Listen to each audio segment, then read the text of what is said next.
क्या 25 जनवरी की तारीख रूस यूक्रेन जंग के लिए टर्निंग पॉइंट साबित होगी? क्या 25 जनवरी को रूस यूक्रेन जंग पर कुछ बड़ा होने वाला है? हालांकि 25 जनवरी से पहले यूक्रेन पर योजना बारूदी बारिश की हो रही है। यूक्रेन के अलग अलग शहरों पर बड़े हमले जारी हैं। पहले आइए देखते हैं ये बड़ी खबर। इस वक्त की बड़ी खबर ये कि रूस की सेना पर यूक्रेन ने हमला किया है।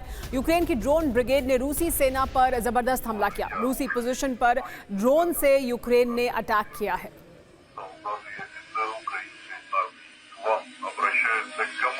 देखिए ये तस्वीरें, ये ड्रोन यूक्रेन का ड्रोन है। इस ड्रोन के जरिए और इसी तरह के ड्रोन्स के जरिए रूस की जो पोजीशंस हैं युद्ध में, उस पर हमला किया गया है यूक्रेन द्वारा। तो ये बड़ा हमला रूस पर और रूस के सैनिकों पर, उसके अलग अलग पोजीशंस पर यूक्रेन द्वारा किया गया, जिसमें ड्रोन का इस्तेमाल किया गया।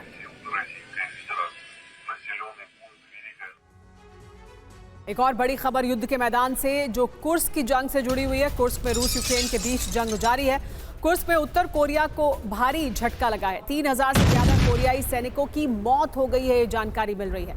ज़ेलेंस्की ने मौत को लेकर दावा किया है और बताया है कि कैसे उत्तर कोरिया को बड़ा झटका लगा है। उत्तर कोरिया के जो सैनिक कुर्स्क की जंग में लड़ रहे हैं, उसमें 3000 से ज्यादा कोरियाई सैनिकों की मौत हुई है और ये जानकारी खुद ज़ेलेंस्की ने दी है।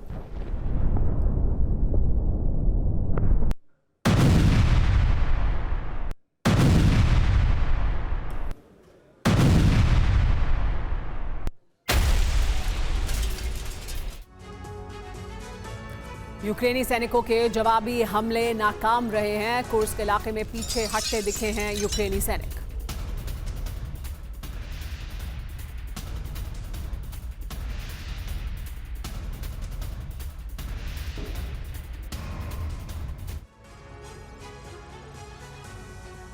कुर्स्क में विनाशक जंग जारी है, लेकिन कौन किस पर भारी है ये जानना बहुत जरूरी है। दरअसल क्या खबर निकलकर कुर्स्क से सामने आ रही है?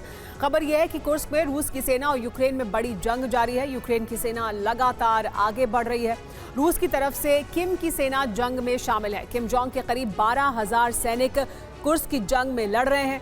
ज़ेलेंस्की ने लेकिन इसको लेकर अहम जानकारी दी है। ज़ेलेंस्की ने कहा कि उत्तर कोरिया के करीब 3,800 सैनिक मारे गए हैं। 3,800 सैनिक मारे गए हैं या फिर घायल हुए हैं, ये कहा जा रहा है। यूक्रेन से जंग में रूस के सैनिक भी हताहत हुए हैं, लेकिन बड़ा नुकसान कोरियाई सैनिकों को लेकर हुआ है किम जोंग को। यूक्रेन के खिलाफ जारी रूस की जंग में पुतिन की रणनीति का केंद्र अब कुर्स्क है। इस क्षेत्र की मुक्ति के बाद ही पुतिन यूरोप की दिशा में अपने कदम आगे बढ़ा सकते हैं। यही वजह है कि रूसी फोर्स ने कुर्स्क में विध्वंसक जंग छेड़ दी है और ऐसा इसलिए किया भी गया है क्योंकि कुर्स्क को यूक्रेनी फोर्स से आजाद कराने का ये बेहतरीन मौका है। आखिर रूस को ये मौका कैसे मिला? क्या पुतिन की रणनीति से ये मौका बना है या फिर ज़ेलेंस्की की गलती यूक्रेनी सेना पर भारी पड़ी है? देखिए इस रिपोर्ट। रूस का कुर्स्क मुक्ति संग्राम, एएफयू से कब्जे का इंतकाम।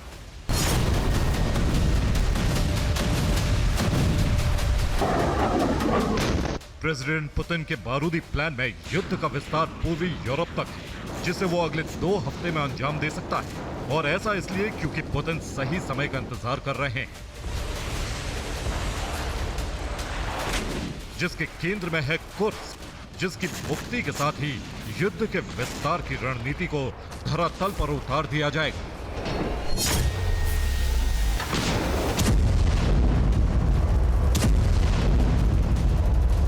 इसलिए रूस ने कुर्स्क में कमजोर पड़ी यूक्रेनी सेना के खिलाफ एक ऐसा अभियान छेड़ दिया है जिसका अंजाम है कुर्स्क में फंसी यूक्रेनी सेना का खात्मा और कुर्स्क की मुक्ति।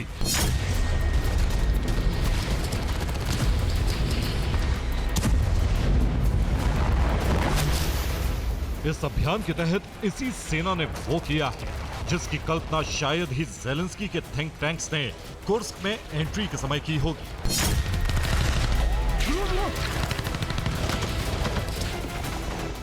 नाटो की मदद से बनाई गई रणनीति को क्रेमलिन के वॉर थिंकर्स ने पूरी तरह पलट दिया। यूक्रेन की रणनीति ये थी कि कुर्स्क पर कब्जा करके यूक्रेनी क्षेत्रों की मुक्ति की डील आसान होगी, लेकिन रूस ने कुर्स्क में ही यूक्रेनी सेना के लिए व्यू रचना कर दी।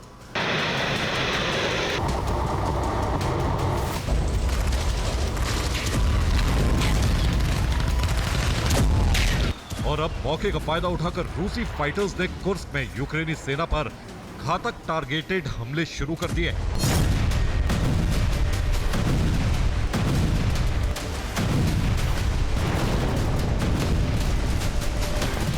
इन हमलों की गति इतनी ज्यादा है कि यूक्रेनी सेना को संभलने का कोई मौका नहीं मिल पा रहा। और ये रूस की तात्कालिक रणनीति से नहीं, बल्कि पुतिन की दूरदृष्टि वाली नीति से संभव हुआ। यूक्रेनी सेना कुर्स्क में दाखिल हुई तो उनका सामना करने के लिए उत्तर कोरिया के सैनिकों को आगे किया। यूक्रेनी सेना ने अपने हथियारों का इस्तेमाल उत्तर कोरिया के सैनिकों पर किया।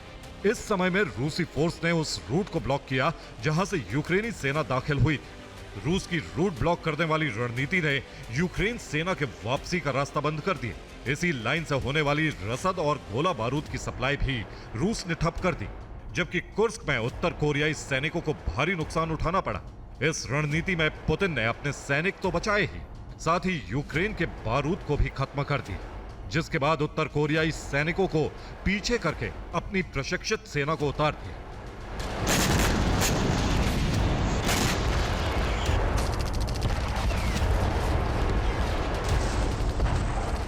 पुतिन के इस प्लान से उत्तर कोरियाई सैनिकों में यूक्रेनी सेना को लेकर बदले की भावना पनपने लगी, जिसका असर प्योंगयांग तक दिखा। तो वहीं रूसी सेना ने चौतरफा घेराव करते हुए यूक्रेनी सैनिकों को निशाना बनाना शुरू कर दिया।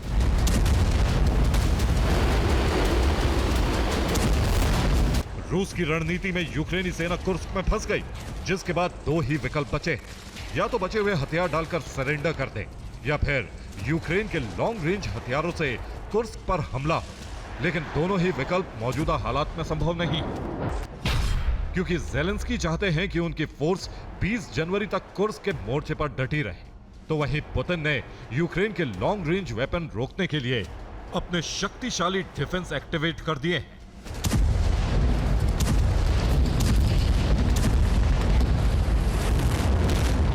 और अब बाजी रूसी सेना के हाथ में। इसीलिए पुतिन ने जल्द से जल्द कुर्स्क मुक्ति के लिए अभियान में तेजी लाई। और इस तेजी का प्रमाण है ये दो तस्वीरें, जिसमें पहली तस्वीर में कुर्स्क के अंदर यूक्रेनी सेना पर रूस के घातक हमले। ये हमले 41वें OMB ने किए हैं, जिसमें न सिर्फ यूक्रेनी सैनिकों को भारी नुकसान हुआ है, बल्कि कुर्स्क में बढ़त बनाने के लिए जिन उपकरणों को वो लाए थे उन्हें भी बारूद से नष्ट कर दिया गया। वहीं दूसरी तस्वीर में रूस का आसमानी बारूदी वाहक Su-34 है, जिसने AFU के कब्जे वाले ठिकानों पर रात भर हमले किए हैं। हालांकि इस हमले में रूस को कितनी कामयाबी मिली इसका आंकलन नहीं, लेकिन दावा है कि सभी निशाने सटीक। लेकिन सवाल रूस को मिली इस बढ़त पर है। आखिर पुतिन ने अपने प्लान को कैसे एक्टिव किया, कैसे कुर्स्क में यूक्रेनी सेना के लिए चक्रव्यूह रच दिया, और कैसे रूसी योद्धा उन पर कहर बनकर टूट गए। जवाब क्रमवार देखिए। और रूस यूक्रेन युद्ध पर ट्रंप ने बड़ा बयान दिया है। वॉर जोन में ज़ेलेंस्की को ट्रंप से बड़ी उम्मीद है, युद्ध खत्म करवा सकते हैं डोनाल्ड ट्रंप, ये कहा गया है। तो रूस यूक्रेन युद्ध पर ट्रंप ने बड़ा बयान दिया है। ट्रंप ने कहा है कि युद्ध खत्म करवाया जा सकता है। वॉर जोन में ज़ेलेंस्की को ट्रंप से बड़ी उम्मीद है, युद्ध खत्म करवा सकते हैं डोनाल्ड ट्रंप, ये कहना है ज़ेलेंस्की का। शांति वार्ता को लेकर ज़ेलेंस्की ने ये बड़ा बयान दिया है। जनवरी के आखिर में बातचीत हो सकती है, कहा है ज़ेलेंस्की ने। युद्ध खत्म होने को लेकर बातचीत मुमकिन है। 25 जनवरी को ये बातचीत हो सकती है, कहना है ज़ेलेंस्की का। तो जल्द ही बातचीत होगी, जनवरी के अंत तक ये बातचीत हो सकती है। 25 जनवरी को ये बातचीत हो सकती है, ज़ेलेंस्की ने कहा। और युद्ध को खत्म कराने की क्षमता रखते हैं अमेरिका के राष्ट्रपति डोनाल्ड ट्रंप, ये उम्मीद भी उन्होंने जाहिर की है। तो क्या 20 जनवरी को राष्ट्रपति पद को औपचारिक रूप से संभालने के बाद डोनाल्ड ट्रंप क्या सबसे पहले और बड़ा काम यही करने वाले हैं?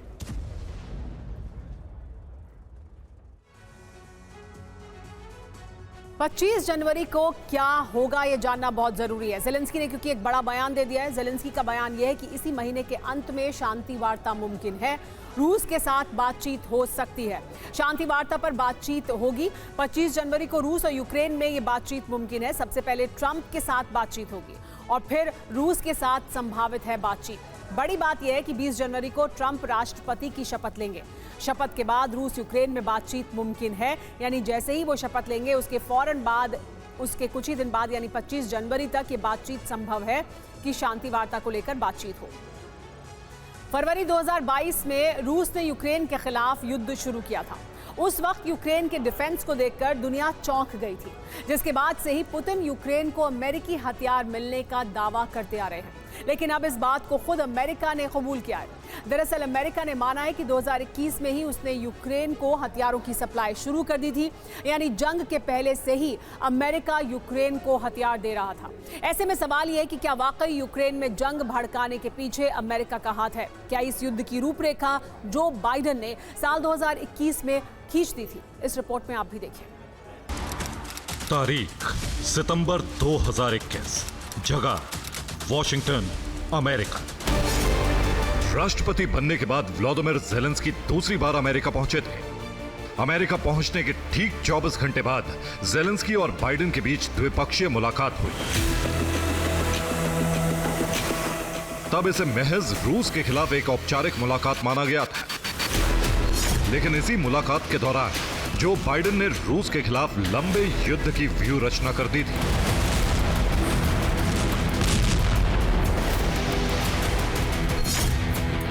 इस बात का खुलासा किसी और ने नहीं बल्कि अमेरिकी विदेश मंत्री और जो बाइडेन के विश्वसनीय एंटनी ब्लिंकन ने किया है। ब्लिंकन ने एक साक्षात्कार के दौरान यह कबूला कि युद्ध शुरू होने से पहले ही यूक्रेन को हथियारों की सप्लाई शुरू कर दी गई थी।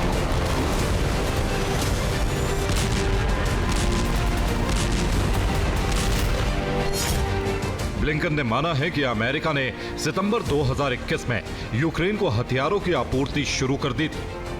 दिसंबर 2021 में एयर डिफेंस सिस्टम भेजने की योजना बन चुकी थी। युद्ध से पहले जेवलिन और स्ट्रिंगर मिसाइलों का पहला जखीरा यूक्रेन भेज दिया गया था। Because we saw it coming, we were able to make sure that not only were we prepared and allies and partners were prepared, but that Ukraine was prepared. We made sure that well before the Russian aggression happened, starting in September, the Russian aggression happened in February, starting in September and then again in December, we quietly got a lot of weapons to Ukraine to make sure that they had in hand what they needed to defend themselves. Things like stingers, javelins that they could use.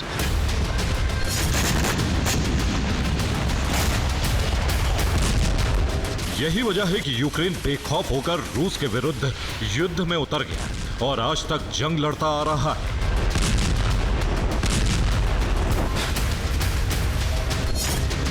इधर अमेरिकी खुलासे के बीच Ukraine बेहद आक्रामक हो गया। बीते 24 घंटे में यूक्रेन ने रूसी जमीन पर ड्रोन हमले किए।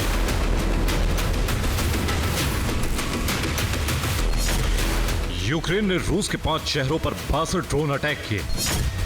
बेलगोरोद में यूक्रेन ने 37 ड्रोन अटैक किए, जबकि ब्रियांस्क पर 20 ड्रोन दागे, वोरोनिश पर 2 ड्रोन हमले किए। इसके अलावा लेनिनग्राद पर 1 ड्रोन हमला किया और रोस्तोव पर 2 ड्रोन दागे।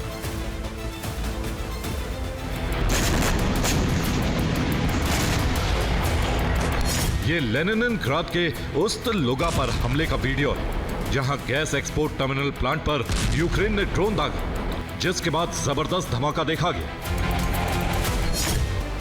उस्त-लुगा यूक्रेन बॉर्डर से 860 किलोमीटर दूर मौजूद है।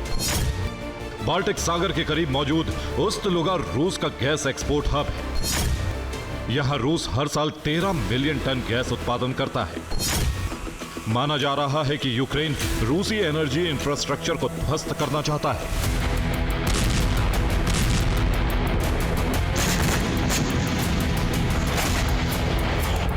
उस्त-लुगा से पहले यूक्रेन ने रोस्तोव में बड़े हमले किए, जिसके बाद जबरदस्त धमाके देखे गए।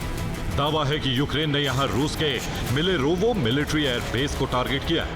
हालांकि एयरबेस पर कितना नुकसान हुआ है, इसे लेकर अब तक कोई रिपोर्ट सामने नहीं आई है।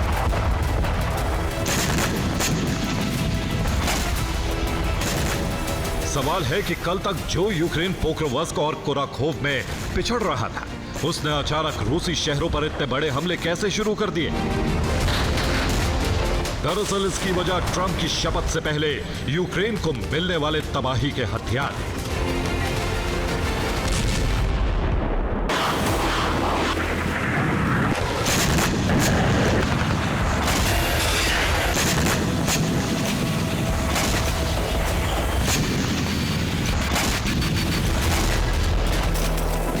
यूक्रेन न सिर्फ लंबी जंग के लिए हथियार जुटा रहा है, बल्कि उसने विदेशी लड़ाकों की भर्ती भी शुरू कर दी है।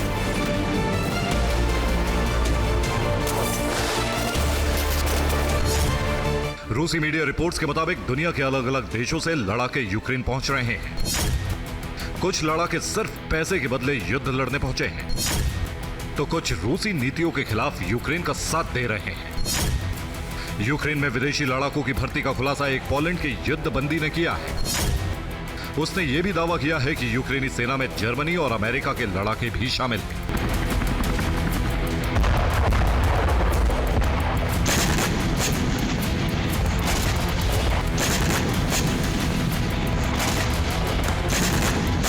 साफ है, जो बाइडेन ने युद्ध से पहले ही यूक्रेनी गोदामों को बारूद से भर दिया था और अब जाने से पहले भी यूक्रेन को मजबूत कर रहे हैं।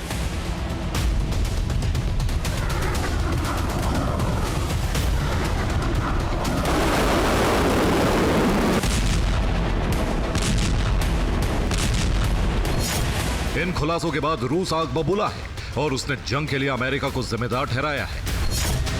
रूसी विदेश मंत्रालय की प्रवक्ता मारिया जाखारोवा ने अपने बयान में कहा, रूस कई सालों से इस पर बात कर रहा है। यह सब अमेरिका और नाटो का षड्यंत्र है।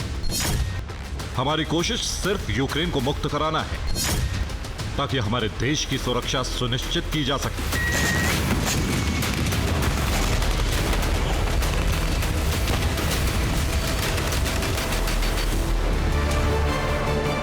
रूस चाहे जो कहे, लेकिन यूक्रेन को होने वाले आपूर्ति से ज़ेलेंस्की सेना का जोश हाई और जिन मोर्चों को यूक्रेन हार चुका था, अब उसने उन इलाकों पर वापस कब्जे की कोशिश शुरू कर दी।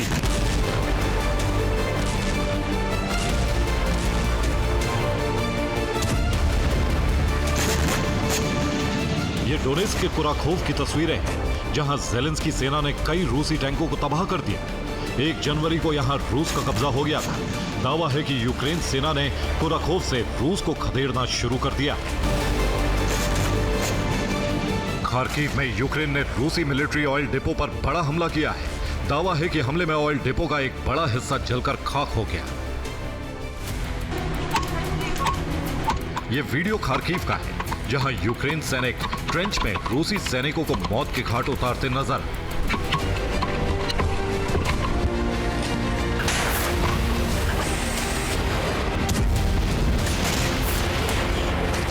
यूक्रेन सेना और ज़ेलेंस्की के रुख से साफ है, जंग के बीते 34 महीनों में बाइडेन सरकार ने यूक्रेन को लंबी जंग के लिए सशक्त कर दिया है और यह सशक्तिकरण अब भी जारी है। ऐसे में ट्रंप के दबाव में भी वो जंग से पीछे हटने वाले नहीं।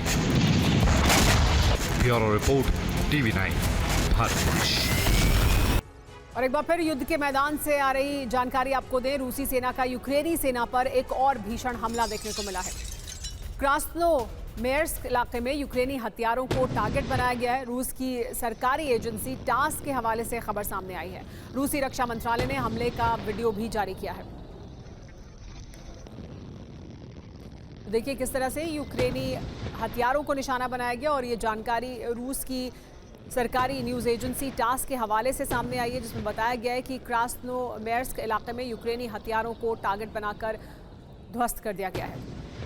रूसी रक्षा मंत्रालय ने इसका वीडियो भी जारी किया है।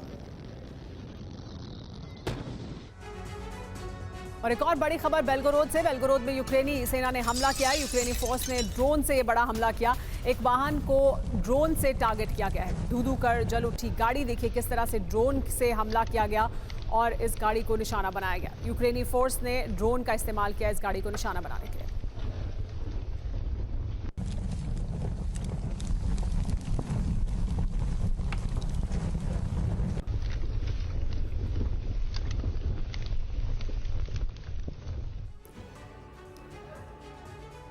इस बीच यूक्रेन पर रूस ने भी बहुत बड़ा हमला किया है। नए साल पर यूक्रेन पर बड़े अटैक जारी हैं। यूक्रेन पर 300 से ज्यादा हमले से भारी तबाही हुई है।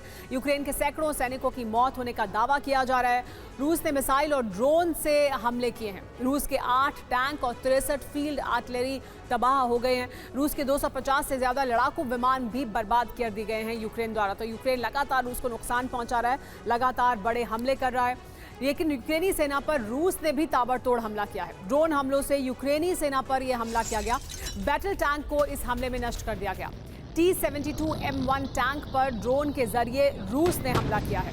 तो जहां यूक्रेन रूस को निशाना बना रहा है, वहीं रूस द्वारा भी यूक्रेन को निशाना बनाया जा रहा है। और देखिए किस तरह से ड्रोन से हमला किया गया और एक टैंक को ध्वस्त कर दिया गया। T-72M1 टैंक पर ड्रोन से हमला किया गया है। ट्रंप के सत्ता संभालने को लेकर बहुत ज्यादा उम्मीदें हैं यूक्रेन को। ट्रंप सत्ता संभालने के बाद रूस यूक्रेन युद्ध रुकवाने को प्राथमिकता देने वाले हैं। यही वजह है कि रूस ने यूक्रेन में हमले की रफ्तार को तेज कर दिया है।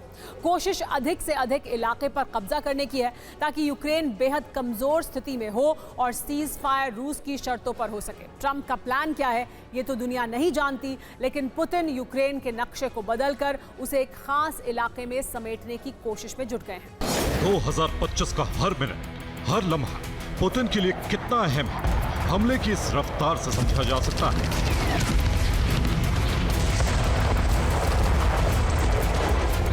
2025 की शुरुआत से ही पुतिन की बेचैनी और रूसी सेना की हड़बड़ी का अंदाजा भी आसमान से लगातार बरसते ड्रोन से हो रहा है।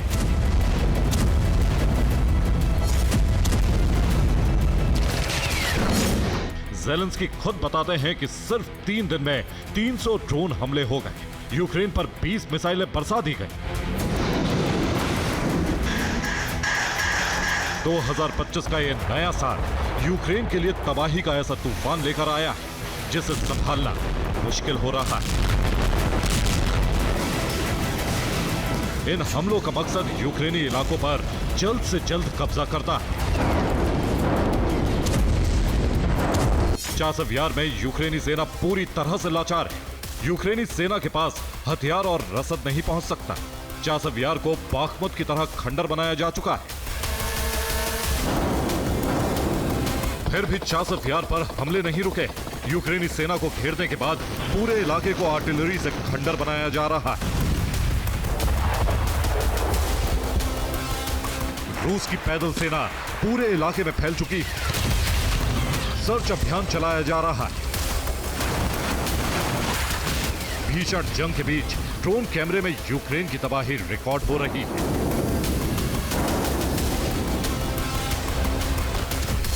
यूक्रेन के टैंक और वाहनों को भस्म किया जा रहा है। यूक्रेनी इलाके खंडर बन चुके हैं। वीरान शहरों में धमाके हो रहे हैं। यूक्रेन के बड़े बड़े कारखाने चल रहे हैं।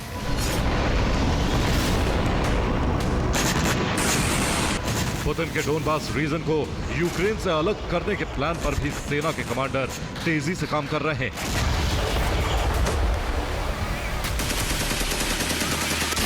लुहांस्क से लेकर डोनेत्स्क तक कब्जा अभियान तेजी से चलाया जा रहा है। भीषण जंग के बीच दोनों मोर्चे पर यूक्रेनी सेना लगातार कमजोर पड़ रही है। डिप्रोपेट्रोवस्क के निकोपोल पर शनिवार को ड्रोन और मिसाइलों से हमला हुआ। इस इलाके के बाजार, फायर ब्रिगेड स्टेशन और कुछ रिहायशी इमारतें तबाह हो गई।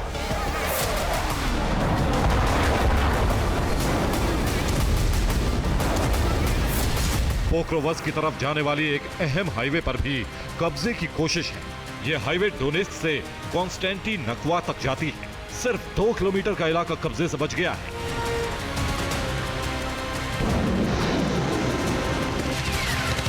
डोनेत्स्क में यूक्रेनी सेना एक खास रणनीति से आगे बढ़ रही है, जिसमें पोक्रोवस्क सबसे अहम टारगेट है। डोनेत्स्क में रूसी फौज 3 इलाकों से आगे बढ़ रही है। बड़ी खबर दिल्ली एसजीपीसी की। अमित शाह से मांग कि दिल्ली आईजीआई एयरपोर्ट का नाम बदलना जाए। आईजीआई का नाम गुरु तेग बहादुर के नाम पर हो, कहा एसजीपीसी ने, या नए एयरपोर्ट का नाम गुरु के नाम पर रखना चाहिए। आपको सुनाते हैं बीजेपी नेता मनजिंदर सिंह सिरसा ने क्या कहा है। सिरसा साहब, आज जो गृह मंत्री जी के सामने मांग किया गया यहाँ मंच से कि इंदिरा गांधी एयरपोर्ट का नाम चेंज कर देना चाहिए, आपको क्या लगता है कि उसको कर देना चाहिए? देखिए, ऐसा भावना जो सिखों के मन की पीड़ा है कि जिन लोगों ने श्री दरबार साहब के पवित्र स्थान को तोप और टैंकों से उड़ा दिया हो, बहुत बड़ी बात है। आप आज के युग में आप किसी को अगर ऐसा सवाल भी पुटअप कर देंगे कि ऐसा हो सकता है, तो कोई भी देश के 150 करोड़ लोगों में से कोई भी इसका एक सवाल का हाँ में जवाब नहीं देगा। कहेगा ऐसा कैसे हो सकता है जी? कोई पवित्र स्थान गुरुद्वारा साहब के तोप और टैंकों से आप कैसे उड़ा सकते हैं? और शहीदीपुर वाले दिन हजारों बेकसूर लोगों को कैसे गुरुद्वारा में घुस के औरतों को, छोटे छोटे बच्चों को मरवा सकते हैं? तो जो उन्होंने किया वो बहुत बड़ा पाप है। तो अभी सिखों की ऐसे भावना रहती है कि हम जब एयरपोर्ट पे उतरते हैं हमें वो नाम लेना पड़ता है, नाम भरना पड़ता है। पीड़ा तो होती है और ये पीड़ा तो हर एक के मन में है ही है। आपको लगता है गृह मंत्री जी इस पर कोई एक्ट करेंगे? देखिए, तो सरकार के ऐसे फैसले नहीं होते। ठीक है, सिखों की भावना तो उन्होंने व्यक्त की है और ये भावना हर सिख की है। इस वक्त की बड़ी खबर दिल्ली से। केजरीवाल के सीएम आवास की ऑडिट रिपोर्ट पर सियासत तेज हो गई है। सीएजी की रिपोर्ट को लेकर बीजेपी ने केजरीवाल पर घोटाला करने का आरोप लगाया है। केजरीवाल ने दिल्ली वालों को धोखा दिया, ये बड़ा आरोप है बीजेपी का। दिल्ली की जनता को जवाब देना होगा। केजरीवाल ने दिल्ली में भ्रष्टाचार किया है, बीजेपी का ये बड़ा आरोप। सीएजी की जो रिपोर्ट है अरविंद केजरीवाल के घर को लेकर, सीएम आवास को लेकर, उसको लेकर ये बड़ा आरोप लगाया गया है। बीजेपी ने कहा है कि केजरीवाल ने दिल्ली को धोखा दिया है। केजरीवाल ने भ्रष्टाचार का शीश महल बनाया। केजरीवाल के बंगले की कीमत 7.61 करोड़ थी। मकान का टेंडर 8.62 करोड़ का निकला। केजरीवाल के मकान की रीमॉडलिंग हुई पूरी तरह से, यानी एक शीश महल बनाकर तैयार किया गया। ये आरोप है बीजेपी का अरविंद केजरीवाल पर, आम आदमी पार्टी पर। सबसे महत्वपूर्ण विषय शीश महल है, उनका खुद का घर है। जो लोग कहते थे कुछ नहीं लेंगे, सरकारी बंगला नहीं लेंगे, घर नहीं लेंगे, गाड़ी नहीं लेंगे, किस प्रकार से दोनों हाथों से उन्होंने बटोरा है, किस प्रकार से करप्शन किया है, उसका काला चिट्ठा सीएजी के रिपोर्ट में आता है। आपको जान के आश्चर्य होगा कि सीएजी की रिपोर्ट कहती है कि 17 मार्च 2020 17 मार्च 2020 को दिल्ली की पीडब्ल्यूडी डिपार्टमेंट ने एक प्रपोजल दिया कि इस 6 फ्लैग स्टाफ रोड को, केजरीवाल जी के मकान को रीमॉडलिंग करना होगा। और ये रीमॉडलिंग कोई छोटा मोटा काम नहीं होगा, ये पूरा डेमोलिश करके, एक सिंगल स्टोरी बिल्डिंग थी ये, उसको पूरा डेमोलिश करना होगा और उसके ऊपर एक एडिशनल स्टोरी बिल्डिंग बना करके एक और मंजिल ऐड करना होगा और बड़े रूप से इस मकान को बनाना होगा। और ये प्रपोजल दिया 17 मार्च 2020 को पीडब्ल्यूडी डिपार्टमेंट ने, और एक दिन के अंदर ही इस प्रपोजल को मान लिया गया। विश्व में मुझे लगता है कहीं भी ऐसा नहीं हुआ होगा कि प्रपोजल आज दिया गया और आज ही मान लिया गया है। सीएजी की रिपोर्ट पर दिल्ली की कालकाजी से कांग्रेस प्रत्याशी अलका लांबा ने क्या कहा, वो भी सुनिए। आपने कहा केजरीवाल पूर्व मुख्यमंत्री ने अपने घर पर 33 करोड़ फूंक डाला, उससे आम जनता को क्या फर्क पड़ता है? वो पैसा किसका था? आम जनता का था। कहाँ लगना चाहिए था? आम जनता को बेरोजगारी, महंगाई से राहत पे लगना चाहिए था। अगर वो वहां ना लगकर कहीं और लगता है और जनता महंगाई से, बेरोजगारी से तड़प रही हो, तो असर जनता पर हो रहा है या नहीं हो रहा? और यही चुनाव होता है जब जनता की अदालत में कटघरे में खड़ा होता है और सवाल जवाब होते हैं। और दिल्ली सवाल करेगी, दिल्ली सवाल करेगी। अब कांग्रेस को जिन्होंने कमजोर कमजोर कहा, आज वो मान रहे हैं कि दिल्ली एक मजबूत विकल्प के तौर पर दिल्ली में उभर रही है। क्यों? क्योंकि जनता में अब चर्चा शुरू हो गई है कि भाजपा और आम आदमी को 10 साल कम नहीं थे और गुस्सा है लोगों में। एंटी इनकम्बेंसी स्ट्रांग है। जैसे चुनाव नजदीक आएगा आप देखेगा एक लहर पैदा होगी जो इनका सफाया करेगी। कांग्रेस वापसी एक मजबूत विकल्प बनेगी। रमेश बिधूड़ी के बयान पर आतिशी भावुक हो गई। दिल्ली की सीएम आतिशी भावुक हुई। मीडिया से बात करते हुए आतिशी ने कहा कि मेरे बुजुर्ग पिता को गाली दी जा रही है। रमेश बिधूड़ी ने बयान दिया था आतिशी के नाम को लेकर, जिसके बाद आतिशी ने आज जब प्रेस कॉन्फ्रेंस की तो वो भावुक हो गई। उसमें उन्होंने कहा कि मेरे बुजुर्ग पिता के नाम को लेकर मुझे गाली दी जा रही है, बुजुर्ग पिता को गाली दी जा रही है।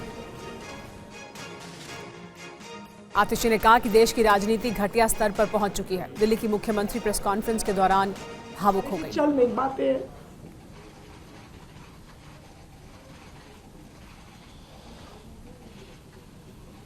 मैं रमेश बिधूड़ी जी को कहना चाहूंगी, मेरे पिताजी जिंदगी भर शिक्षक रहे।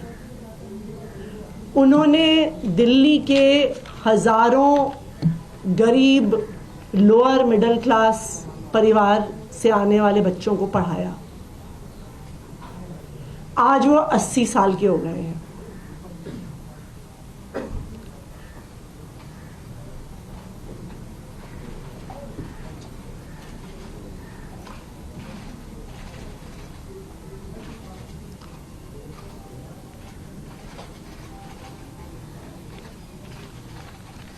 वो इतने बीमार रहते हैं कि बिना सहारे के चल नहीं पाते हैं।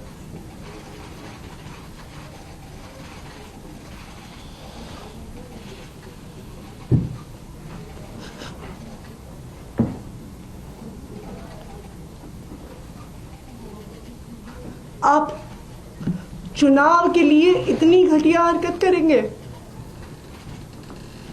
कि ऐसे बुजुर्ग व्यक्ति को गालियां देने पे उतर आएंगे?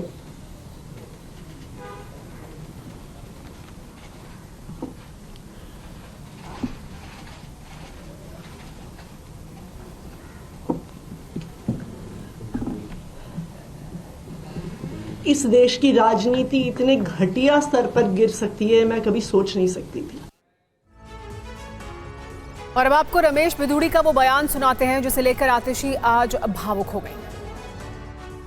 अरे ये मार्लिना, ये तो सिंह बन गई भैया, चेहरा ही नाम बदल दिया। केजरीवाल ने बच्चों की कसम खाई थी, भ्रष्टाचारी कांग्रेस के साथ नहीं जाऊंगा। मार्लिना ने बाप बदल दिया, पहले मार्लिना थी अब सिंह हो गई। ये इनका चरित्र है। और इस बीच बाबा सिद्दीकी मर्डर केस में चार्जशीट दाखिल हो गई है। रिपोर्ट में मर्डर की 3 वजहों का जिक्र किया गया है। सलमान खान से करीबी की वजह से हत्या हुई, ये कहा गया है रिपोर्ट में। अनुज थप्पन की आत्महत्या का बदला लिया गया है और बिश्नोई गैंग का खौफ बढ़ाने के लिए भी मर्डर किया गया। तो ये 3 बड़ी वजहें इस चार्जशीट में बताई गई हैं। सलमान खान से करीबी होना एक बड़ी वजह, अनुज थप्पन की आत्महत्या का बदला और बिश्नोई गैंग का खौफ बढ़ाने के लिए इस मर्डर को अंजाम दिया गया था। इस पर और ज्यादा जानकारी के लिए मुंबई से TV9 भाषा संवाददाता जयप्रकाश सिंह हमारे साथ जुड़ गए हैं। जयप्रकाश, ये जो 3 वजहें बताई गई हैं चार्जशीट में, इसके अलावा और क्या कुछ चार्जशीट में जानकारी दी गई है इस पूरे मर्डर को लेकर, बाबा सिद्दीकी के मर्डर को लेकर? जी बिल्कुल सुमेरा, देखिए 12 अक्टूबर 2024 को जो पूर्व गृह राज्य मंत्री हैं बाबा सिद्दीकी, उनकी निर्मल नगर पुलिस स्टेशन के पास जो है गोली मारकर हत्या कर दी गई थी। और इस संबंध में जो FIR दर्ज हुई थी वो निर्मल नगर पुलिस स्टेशन में हुई थी। इस पूरे मामले में करीब 218 गवाहों के बयान दर्ज किए गए और करीब 25 आरोपी इसमें नामजद किए गए। 3 आरोपी अभी भी इसमें वांटेड हैं। 4590 पन्नों की ये चार्जशीट फाइल की गई है, जिसमें जो मुख्य आरोपी हैं वो जिशान अख्तर, जो बैंड्रा में ही रहने वाला डिलीवरी बॉय था, शुभम लोनकर जो पुणे का, जिसने सबसे पहले आपको याद होगा पोस्ट किया था बाबा सिद्दीकी की हत्या की जो है वो, जो उसने क्लेम किया था कि हमने ये हत्या कराई है, यानी लॉरेंस बिश्नोई गैंग ने कराई है। और लॉरेंस बिश्नोई का भाई अनमोल बिश्नोई, जिसने इस हत्या की सुपारी दी थी लोनकर को और उसके साथियों को। तो इन तमाम लोगों के बारे में चार्जशीट में जिक्र किया गया है। और इस चार्जशीट में जो सबसे महत्वपूर्ण जो वजह का जिक्र किया गया, जैसे आपने बताया, जो सलमान खान के करीबी होना, बाबा सिद्दीकी जो ईद की पार्टी ऑर्गेनाइज करते थे उसमें सलमान खान, शाहरुख खान दोनों आया करते थे। और दूसरी सबसे महत्वपूर्ण बात यह है, इसमें जो वजह बताई गई है वो अनुज थापन की आत्महत्या। अनुज थापन ने जेल में आत्महत्या कर ली थी। ये वो शूटर था जो सलमान खान के गैलेक्सी अपार्टमेंट के बाहर, जिसने अप्रैल 2022 में फायरिंग की थी, जिसमें जो पाल और गुप्ता जो दो शूटर थे उसमें अनुज थापन का भी नाम था। लेकिन बाद में अनुज थापन की संदेहास्पद जो मौत है वो लॉकअप के अंदर हो गई थी। और तीसरा महत्वपूर्ण जो कारण बताया गया वो ये है कि बिश्नोई गैंग की जो सुप्रीमेंसी है उसको मुंबई में स्थापित करना और खौफ बढ़ाना। मुंबई में दाऊद इब्राहिम कास्कर, छोटा राजन, बड़ा राजन, अरुण गौली, ऐसे तमाम जो गैंगस्टर है उनका नाम रहा है। लेकिन लॉरेंस बिश्नोई अपना भी नाम स्टैब्लिश करना चाह रहा था और इसकी वजह से हत्या करवाई गई। जी बहुत शुक्रिया इस तमाम जानकारी के लिए। तो बड़ी वजह सलमान खान से करीबी और बॉलीवुड में, मुंबई में डर खौफ पैदा करना भी एक बड़ी वजह थी, ये चार्जशीट में कहा गया है। उस वजह से बाबा सिद्दीकी का मर्डर किया गया।